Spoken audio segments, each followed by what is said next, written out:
Magtatayo na ng bagong footbridge sa Kamuning EDSA. Ang bagong tulay ay mag-uugnay sa Kamuning Busway Station patungo sa magkabilang panig ng EDSA, ang northbound at southbound. Si Bernard Ferrer sa detalye. Araw-araw kinakailangang akyatin ni Mirakel ang tinaguriang Mount Kamuning upang makarating sa kanyang trabaho sa kabilang bahagi ng EDSA Kamuning sa Quezon City. Ito kasi ang pinakamalapit na daan para sa kanya, kaya't kahit matarik ay nagtatiyaga siyang dumaan sa footbridge.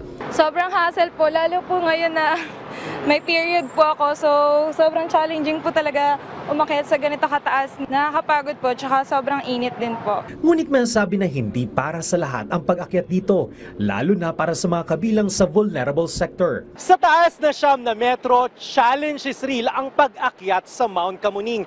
Kaya naman hindi biro para sa ilan nating kababayan ang pagdaan dito, lalo na para sa mga matatanda, buntis at may mabibigat na dalang gamit. Sa wakas, ang matagal ng suliranin ng ilan nating kababayan ay magkakaroon na ng solusyon.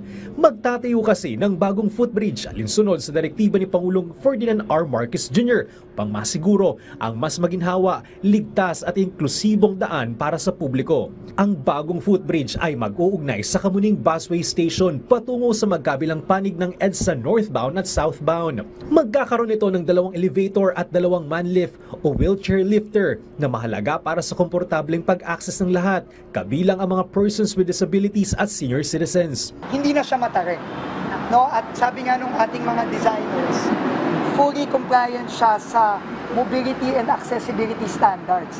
We are very grateful to the DOTR and especially our President na sinasagot nila, tinutugunan nila yung mga hinaing ng mga mamamayan ng lungsod Quezon at iba pang mga lungsod na nahirapan talaga sa paggamit ng footbridge na yun. Kasabay nito, sisimula na rin ang rehabilitasyon ng EDSA Busway Kamuning Station. Kabilang sa mga gagawing pagbabago ang pagpapalawak at pagpapaganda ng station platforms, pagpapalit ng mga lumang waiting shed at railings, relokasyon at pagsasaayos ng mga kagamitan gaya ng mga orasan. Gayon din ang pagtatayo ng guard, janitor at traffic officer station post, paglalagay ng vertical louvers, tactiles at floor tiles at pagkakaroon ng malinaw na station name at wayfinder signages, kabilang ang transit map at fare matrix standee.